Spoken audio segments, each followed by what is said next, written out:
Well, we might. Not get them to a hospital, another hospital in Staten Island? Well, Brooklyn or closer? it depends on the service that they need. I mean, there are even sometimes in Staten Island coming from Staten Island University Hospital, when there are liver cases, transplant cases, we're transferring those in. So this is, it's really about the patient and what their pathology is, and then the response. So yes, again, if we're seeing that there's a delay in response time, hey, we've had a cath lab case, we were hoping for a 30-minute ETA, it was 45 minutes or an hour, this patient was sick, hey, let's get one of our units out there, and hey, why was that? Were the other vendors dealing with other cases for us on the island or in Brooklyn somewhere, and figure that out and figure out where to get the patient. But it is the case that we are sometimes needing to send units, out there to pick up patients, not only at our affiliated facilities, but at other facilities as well. Thank you.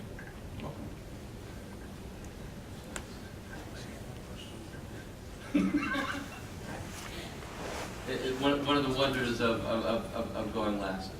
I may have questions later on, but I have spoken far too much already this evening. Ms. Tadeo, would you like to come in and ask questions or pose concerns? I just had a couple questions. Please, we do love you to come up, ample microphones. We could like to bring the microphone to you, or if you come to the podium. We can stand together. Yeah, what? Okay. Do you do duets? We do duets. We do. Lovely. We're playing in the cafeteria this You summer. promise not to sing. You could even have your own mic. Sharing is caring, but there you go. Karen Kennedy, I represent Downstate New York Ambulance Association. I had a question, I don't remember which one of you it's for. Regarding the growth in your non-emergency transports, you noted a big bump in 2013. And you indicated that that was because of a merger of your facilities, or you took on additional facilities.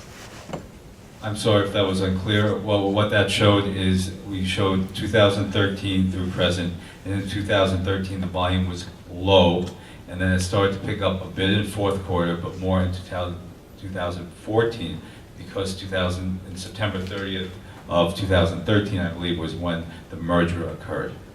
My question for you is, doesn't that skew your data? If it's not an actual rise in your base number of transports, the number of transports didn't really rise. What rose is the field you were collecting. So how do we separate that out? We're trying to figure out what the growth is. Like if it's 20 transports today, 30 next year. Yeah, I think I understand your. Yeah, can you tell I me how? understand your question. Sure. So the chart. Actually, can you pick up the poster board there, Carl? I think your question's a very good question.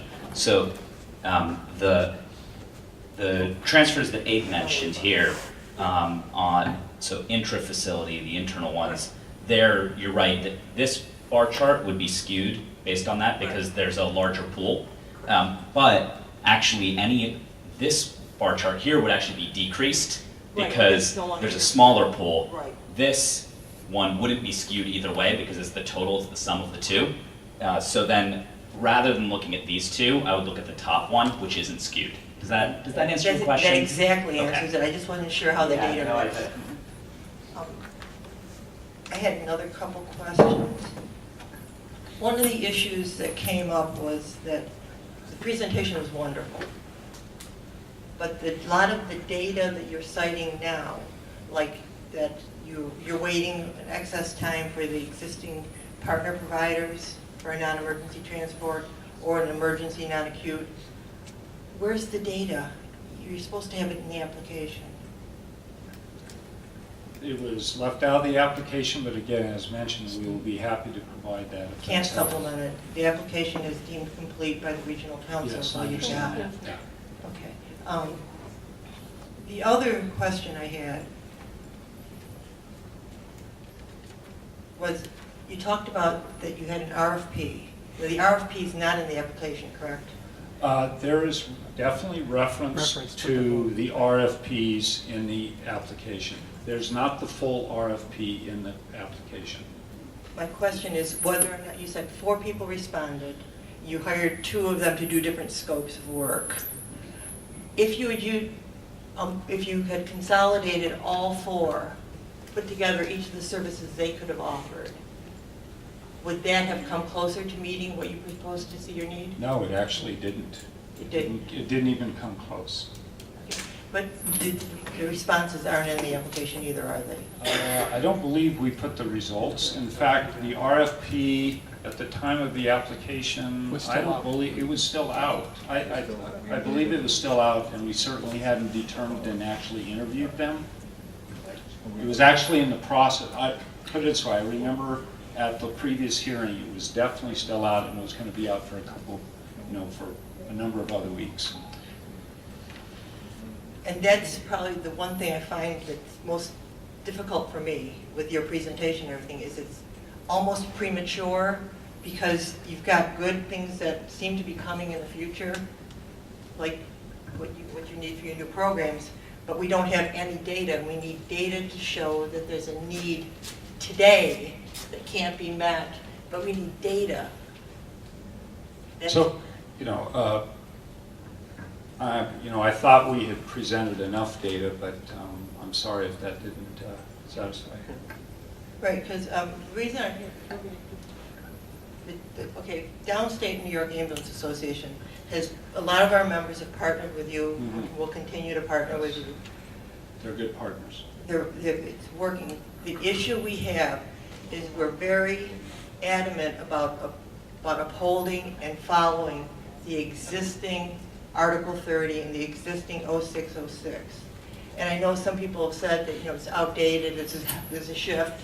The problem is that as recently as the state council meeting last month in May, the staff from the Bureau and the council said, as a regional council, you must follow 0606 until it's changed. And they said you must follow Article 30. So I'll let Ms. Absolutely. answer that. Because they've both been promulgated. We're committed to following the law. We understand what the guidelines are that have been issued by REMSCO and approved by the state. We have every interest in following them, and we're not trying to deviate from them. I don't think she can hear you. Okay.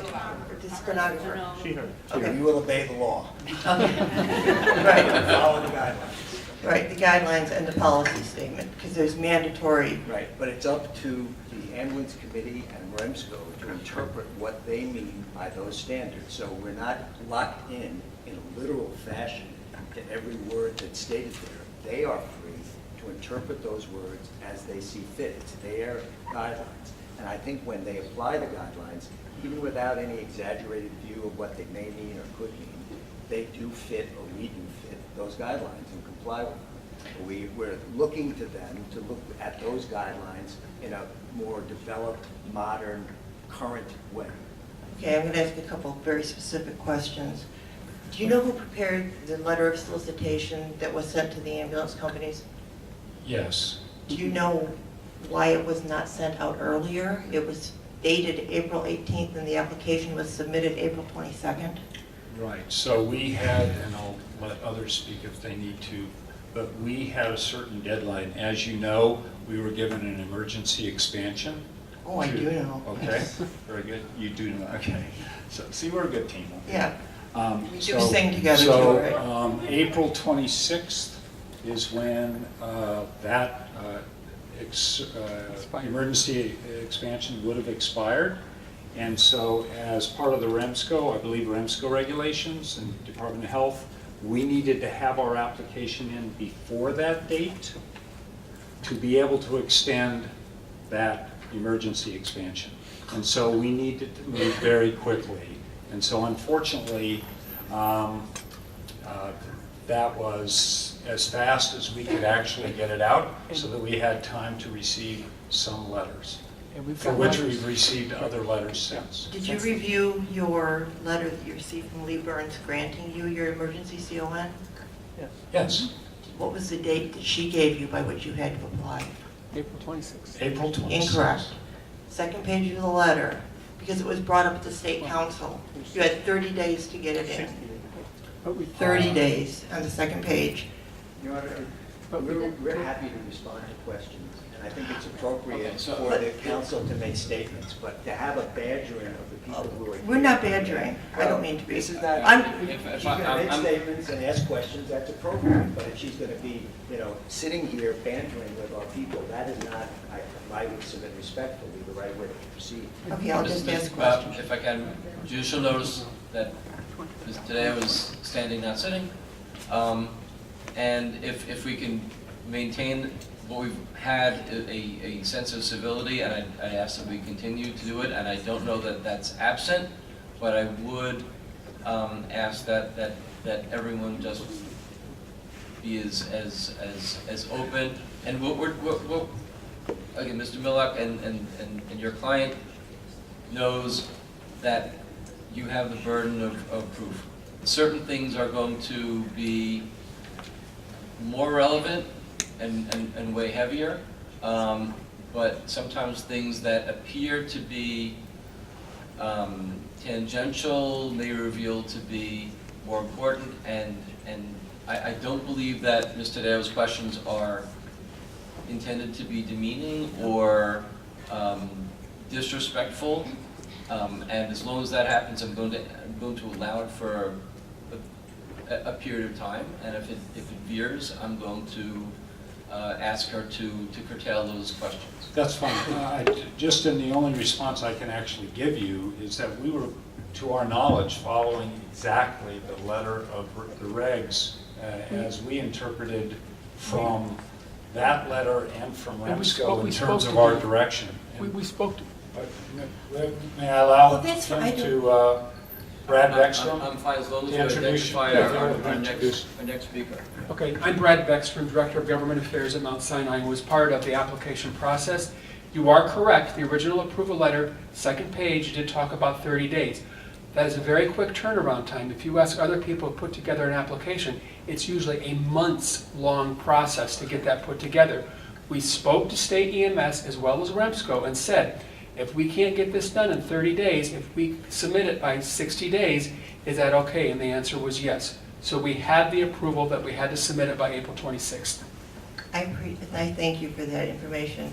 And the reason I was asking the question is the adherence to 0606, because in fact, at the state council meeting, your application was on the agenda, the emergency transport, and the notice on it was that it had expired because you failed to apply in a timely manner. That was in the state minutes.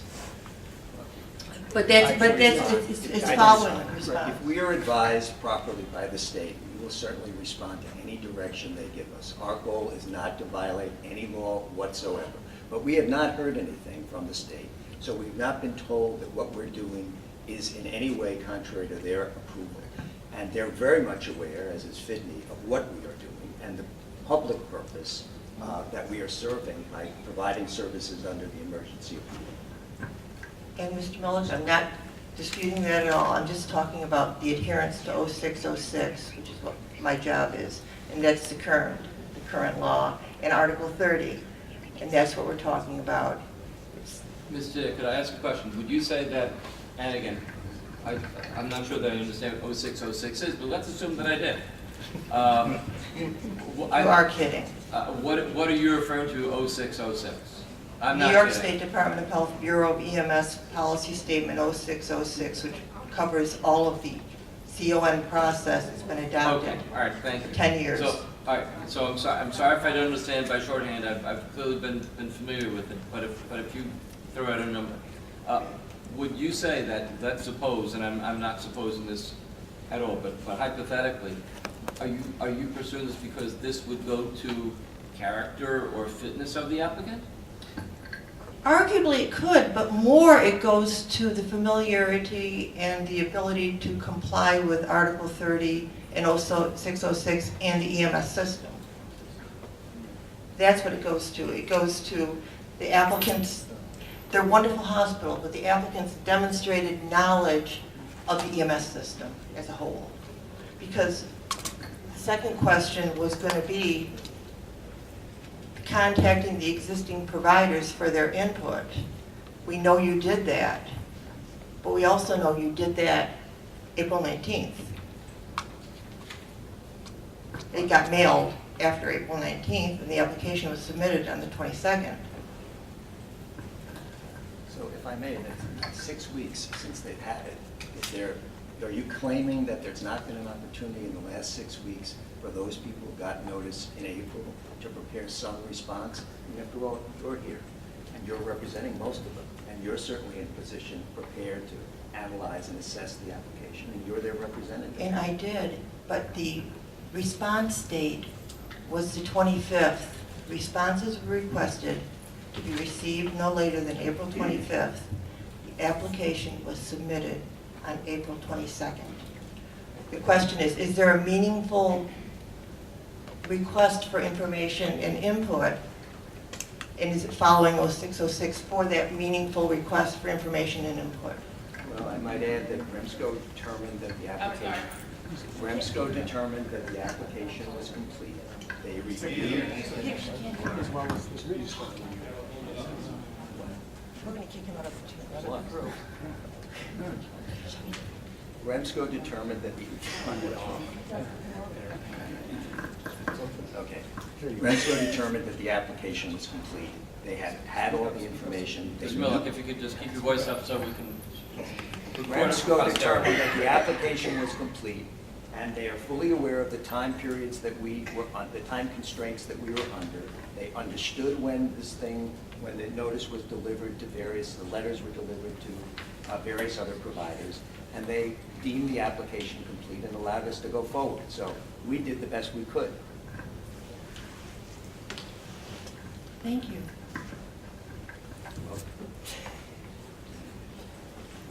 Once again, I'm just following on 0606 and the compliance. Okay. I think the application may have benefit in the future, but I think what was submitted, when it was submitted, was premature. And the reason for the adherence questions, I anticipated them saying they were under constraints to get it in, but they were already over the time, so it could have taken more time and made the application complete. We You didn't know. we were handling, so right now, us not meeting the requirements to be able to extend the emergency expansion would have put 7 units, taken 7 units that we, I'm sorry, 4 units that we gave to Fidney to help cover the previous CSLs off the streets. And we felt that was extremely important.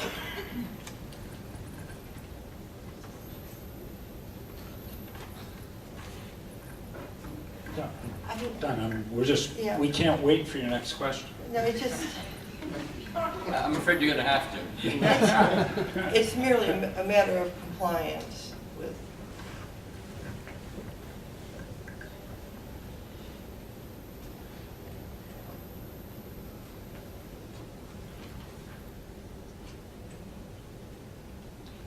How does community paramedicine, which is a pilot program, which is a great program, I hope it works, how does that indicate a need that exists today that can't be met by others? The reason I'm asking is you said before TransCare went bankrupt, you were using them. Can you use other non-Mount Sinai ambulance people in your community paramedicine program?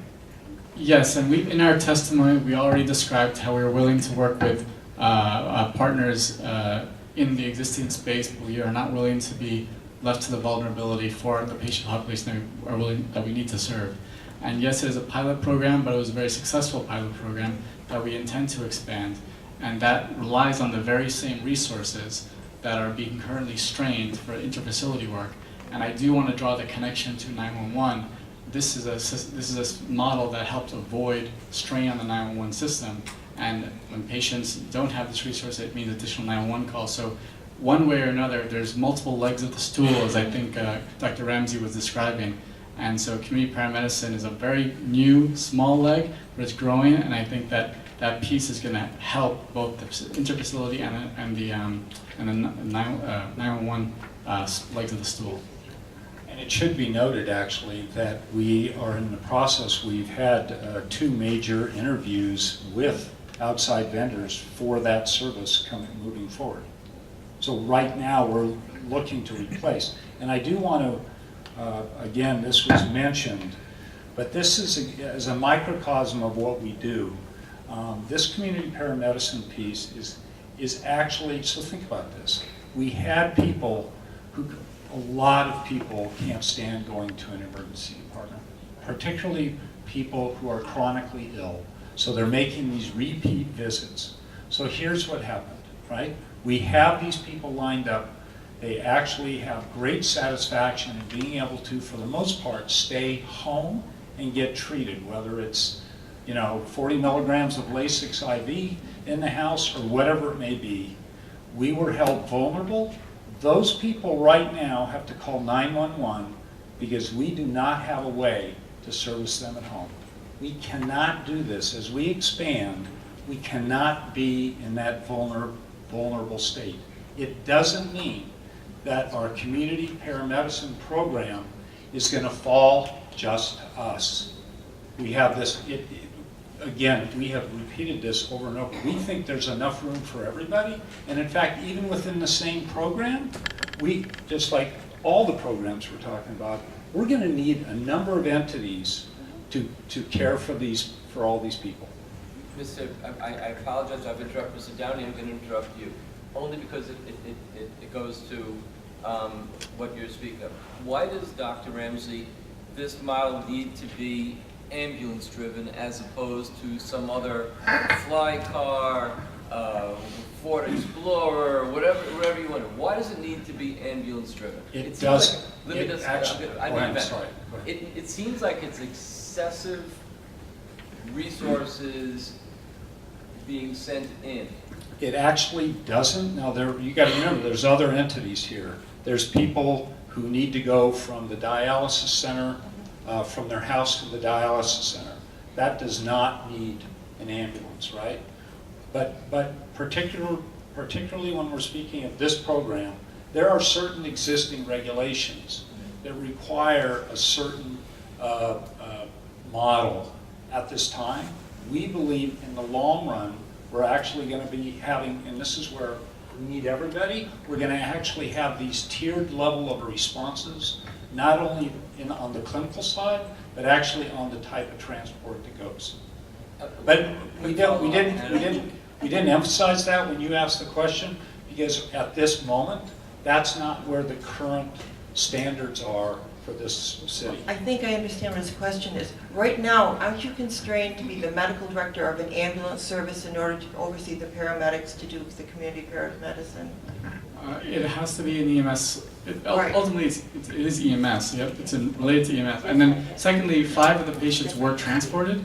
So, depending on well, I don't know other things. Maybe if we had a great lawyer like Karen Steo, maybe we do things differently. But we're definitely concerned about not having a transport capability when responding to an urgent condition. So that's part of it. Doctor, I appreciate it, and I'm thinking, I'm going outside the box and probably outside the realm of what I'm supposed to do right now, but I'm going to ask this anyway. Is this something, is this a legislative area that needs to be addressed where, like, you know what, we're within these box ambulances, we need to have some hybrid, we need to have something other that's meeting it. You bet. That's our opinion moving forward, because at this time, it's the law. What they're constrained by is the way you Miss get certified and how, as an EMT or a paramedic, you're allowed to practice. Right now, you must practice under. Right, I don't want to exactly. jump. No, If we're responsible, we know the laws. So we try Right, to follow you got to do it. You have no choice. The law that you're talking about, if an EMT or paramedic is sent out, they must be under an emergency response, and that would be an ambulance. If a physician's assistant or an RN is sent out, they don't have to bring an ambulance, do they? So there are obviously many models of care that are developing, and I'm I'm not supposed to be in charge or familiar with any specific models in which PAs or NPs are being sent out on an urgent basis. But as you know, EMS is a 24/7 operation, and so what is uniquely possible with EMS is to build upon their existing capabilities and take these providers who you have to staff for readiness at all times, and you can utilize those services in a more integrated way, and that's ultimately the goal. So without changing I'm speaking globally because we don't have the internal service, but without changing the way you respond to calls or the way you staff resources, you can use those existing resources in a better and integrated way by dispatching them as they exist to the scene, provide an urgent response, and provided it's outside the 911 system, there's nothing preventing you from coordinating that care with a licensed online control physician and figuring out another method of taking care of that patient. But the law is currently, if an EMT or paramedic goes, it's got to be an ambulance response, emergency ambulance response. Is that what you're saying? We haven't broached that, and as far as I know, that's the law. I believe that's the problem with state, with the requiring some consultation or coordination with the Nurses Association and the Home Care Association. As we were just talking about that, there was a pilot program for community paramedicine years ago in Syracuse. Eastern Paramedics did it, and it looked like it was going to go someplace, and the nursing lobby killed us because they wouldn't allow us to not transport. It's a whole other day. Let's deal with let's go home. If we could move forward, you're done. Oh, okay. Yes. All right, so thank you very, very much. Let the record show that Mr. Millick was today appointed genially. I'm not kidding you, no. Okay. Thank you again. I know that I think I may have heard some buzz that people at the table on the EMS committee might have some questions they'd like to put forward. I know I'm told we're approaching into our 4th hour. 3 hours almost full, if the clock is correct. I'd like to give people from the community who are here a break. Does anyone need a break before we continue? Let's move on. People at the table, any questions, anything we want to ask? I just have 2 real quick questions. One, you were mentioning your vendors in terms of, obviously, transportation vendors. How many vendors do you have in contract? Let's see. Well, For which services? For your transportation? so for EMS, Would it be emergency, would it be non-emergency, just in terms of facility transport, or also home too? So I believe the only 2 that we have are the new senior care contract, so that's one. And then we have one to provide us with some operational management on the discharge side.